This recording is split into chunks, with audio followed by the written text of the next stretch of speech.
Bom dia, irmãos, graça e paz. Nosso devocional de hoje está em Mateus 17 e 18. Por favor, leia na sua Bíblia e depois ouça o devocional. Capítulo 17, agora nós temos a transfiguração. 6 dias depois, tomou Jesus consigo Pedro e os irmãos Tiago e João, e os levou em particular a um alto monte, e foi transfigurado diante deles. O que é ser transfigurado? É mudar a sua figura, a sua aparência. Diz aqui na sequência que o seu rosto resplandecia como o sol, e as suas vestes tornaram-se brancas como a luz. E eis que lhes apareceram Moisés e Elias falando com ele. Por conta disso, esse texto se torna meio polêmico, porque alguns querem dizer que tem como conversar com os mortos, porque olha aqui, Moisés e Elias apareceu falando com eles. Isso não serve de base para uma argumentação desse jeito. A Bíblia é bem clara em dizer, em condenar qualquer tipo de tentativa de comunicação com mortos. Isso é algo contrário ao ensino bíblico. É exatamente o contrário. A Bíblia condena esse tipo de prática. Pois bem, então o que nós temos aqui é sim uma visão, e a Bíblia mostra várias vezes visões, sonhos, aparições, as teofanias, que é Deus aparecendo, que é Deus mostrando lugares, mostrando pessoas, mostrando acontecimentos futuros, acontecimentos passados. Então, de várias formas, Deus mostrou algumas coisas. E nesse caso aqui, Moisés e Elias conversando com Jesus. Verso 5, falava ele ainda quando uma nuvem luminosa os envolveu, e vindo da nuvem, uma voz que dizia: "Este é o meu filho amado, em quem me comprazo, a ele ouvi." Então, após os discípulos verem ali a figura de Moisés e de Elias, agora eles veem essa nuvem luminosa que envolveu todos eles ali naquele lugar, e do meio dessa nuvem saiu uma voz, e era a voz de Deus, o Pai, dizendo a respeito de Jesus: "Este é o meu Filho amado, em quem me comprazo, a ele ouvi." O conteúdo dessa fala de Deus tem muitas implicações teológicas, doutrinárias importantes. O fato de ele atestar que Jesus, o Jesus, aquele que está ali diante dos discípulos, era o Filho de Deus, e o fato de dizer: "a ele ouvi", dar ouvidos a Jesus. E aí entra algo interessante. Moisés e Elias havia aparecido ali a imagem deles. E Moisés, na Bíblia, representa a lei de Deus, porque foi através de Moisés que Deus concedeu ali a lei, os 10 mandamentos e todos os demais mandamentos e orientações de como era o sistema litúrgico, o sistema de adoração do Antigo Testamento. Tudo ali foi dado através de Moisés. Então Moisés representa a lei no Antigo Testamento. E Elias é considerado o maior dos profetas. Então Elias simbolizando todos os profetas. E quando você olha para o Antigo Testamento, então nós temos o povo sendo guiado pelos mandamentos de Deus, a lei de Deus, e pela palavra que era dada por Deus através dos profetas. Então o povo ouvia a lei e ouvia os profetas. E agora Deus aparece e diz: é para vocês ouvirem o meu filho amado. Então, nesse ato da transfiguração aqui, nós temos Deus ratificando a filiação de Jesus. Jesus é o Filho de Deus e Jesus é o Verbo, é a palavra de Deus encarnado ali. Superior à lei, superior às profecias, superior a Moisés, superior a Elias, superior a tudo que tem no Antigo Testamento. O Antigo Testamento se encerra e agora nós temos a época da graça através de Jesus Cristo. E os evangelhos vão ratificar tudo isso. Esse é um desses episódios que mostram isso claramente.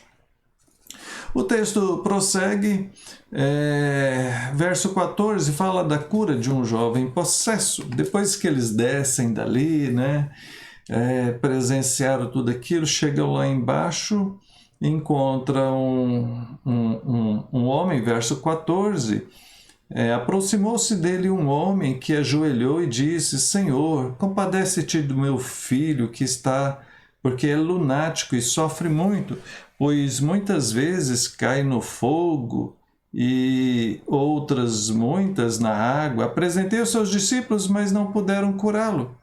Jesus exclamou: geração incrédula, E Jesus, então, verso 18, repreendeu o demônio, e este saiu do menino, e desde aquela hora ficou o menino curado. Os discípulos aproximam de Jesus e falam: olha, por que nós não conseguimos? Então veja que os discípulos que ficaram lá embaixo tentaram expulsar o demônio daquele menino e não conseguiram. E aí quando Jesus volta, Jesus cura aquele menino. E os discípulos perguntam: por que a gente não conseguiu? E aí Jesus fala, verso 20, por causa da pequenez da vossa fé.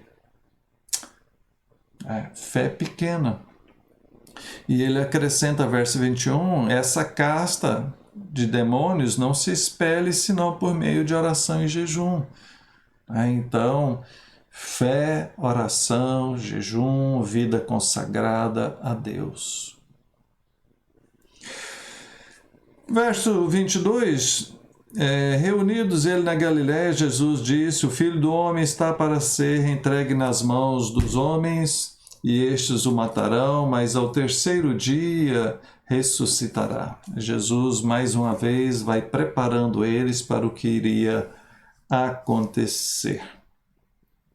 Capítulo 18. Naquela hora, aproximaram-se de Jesus os discípulos, perguntando: quem é porventura o maior no reino dos céus? A busca por poder, a busca por grandeza, Eles estão pensando lá no céu, já estão pensando: mas quem que vai ser o maior ali, vai ser eu. Não, você não, vai ser eu. Aí Jesus pega uma criança, pega aquela criança, coloca no seu colo e diz assim, verso 3, em verdade vos digo que se não vos converterdes e não vos tornardes como crianças, de modo algum entrareis no reino dos céus. Então ele usa a figura da criança como a figura daquela que não tem essa ambição por poder. Quem que vai ser o melhor no reino dos céus? A criança quer brincar, quer divertir, quer comer, quer fazer as coisas básicas da idade dela, enquanto os adultos ficam preocupados com poder, fama e dinheiro. Verso 6, Jesus adverte, Qualquer, porém, que fizer tropeçar a um desses pequeninos que creem em mim, melhor lhe fora que pendurasse no pescoço uma grande pedra de moinho e fosse afogado. Ai do mundo por causa dos escândalos, porque é inevitável que venham os escândalos, mas ai do homem pelo qual vem o escândalo. Advertências, Jesus faz advertências sérias. Essa é uma delas. Ai daquele que provoca o escândalo, que faz tropeçar um dos pequeninos. E aqui, meus irmãos, eu deixo uma exortação. Eu vejo como pastor, às vezes, pessoas da igreja brigando, causando divisões, fazendo fofocas, maledicência, sabe? Provocando intrigas, murmurando, falando mal, fala mal do pastor, fala mal de presbítero, fala mal de diácono, fala mal da igreja. Sabe, isso não é de Deus, não. Não. Isso não é de Deus, não. Isso é coisa maligna. Sabe? Tudo isso é pecado. Murmurar, maldizer, fofocar, fazer contendas, divisões, facções. Olha lá em Gálatas 5. Tudo isso é pecado. Tudo isso é obra da carne. Está na carne. Então, muito cuidado, né? Ai daquele que provoca o escândalo. Eu conheço pessoas que saíram da igreja, pessoas que eram novas na fé, desanimaram, desiludiram, saíram da igreja porque estava vendo crente brigando com crente. Sabe? E aí eu lembro dessas palavras. Ai daquele que fizer tropeçar um desses pequeninos. Esses pequeninos não são as crianças, não. São aqueles que são novos na fé. Simples na fé. Então, nunca seja você motivo de escândalo no reino de Deus. Nunca seja você motivo de escândalo no reino de Deus. Né? Lembra daquele texto? Saia da vossa boca somente aquilo que for bom para edificação do corpo de Cristo. Tá certo, meu irmão, minha irmã? Guarda isso no seu coração. Me perdi. Onde é que está? Capítulo 18. A parábola da ovelha perdida, né? Ah, que lindo, né? Que vos parece? Se um homem tiver 100 ovelhas e uma delas se extraviar, deixará as 99 e vai procurar a que se extraviou. Quando encontra, né, vos digo que maior prazer sentirá por causa desta do que pelas 99 que não se extraviaram. Assim, pois, não é da vontade do vosso Pai Celeste que pereçam só destes pequeninos. Veja que ele conta essa parábola por causa do que ele falou anteriormente. Ai daquele que fizer perecer um desses pequeninos na fé. Né? Ele, o bom pastor, ele vai largar as 99 e vai atrás daquela pequenininha. Mas ai daquele que fez aquela pequenininha se perder. Tá? Aí ele fala como se deve tratar um irmão culpado. Está dentro do mesmo tópico, tá vendo? Porque às vezes as contendas surgem porque alguém errou. Alguém errou. Né? E ao invés de querer sair resolvendo as coisas no braço, né? Ou sair falando mal, a Bíblia ensina como que deve ser tratado. Olha aqui, Mateus 18, né? A partir do verso 15. Se teu irmão pecar contra ti, vai arguí-lo entre ti e ele só. Primeira coisa, você vai conversar pessoalmente, você vai tentar resolver pessoalmente. Ao invés de fazer outra coisa, não, você vai direto na pessoa e conversa em particular com a pessoa, tenta resolver ali vocês dois. Se, porém, ele não te ouvir, toma ainda contigo uma ou duas pessoas para que pelo depoimento de 2 ou 3 testemunhas toda palavra se estabeleça. Se ele não te ouviu, chama mais alguém ali, mais uma ou duas pessoas e vai conversar com ele de novo, né? Porque se não te ouvir, você tem testemunho ali de que você tentou, né, resolver a situação pacificamente. Verso 17: se ele não os atender, dize-o à igreja. Então, se não atendeu, aí você leva para a igreja. No nosso caso, nós temos um conselho. Então, leva o caso para o conselho. Já tentamos resolver aqui, mas não teve jeito, então está aqui o nosso caso para vocês nos ajudarem. Tá? E se o conselho também não conseguisse, aí diz aqui, se recusar a ouvir também a igreja, considera-o como gentil e publicano. Ou seja, o afastamento. Se a pessoa não quer dar ouvido, se a pessoa não quer mudar, então essa pessoa não pode continuar no meio da igreja. Tá certo? É uma pessoa incorrigível. Então, primeiro, temos que tentar fazer a reconciliação, trazer a lucidez e resolver o caso.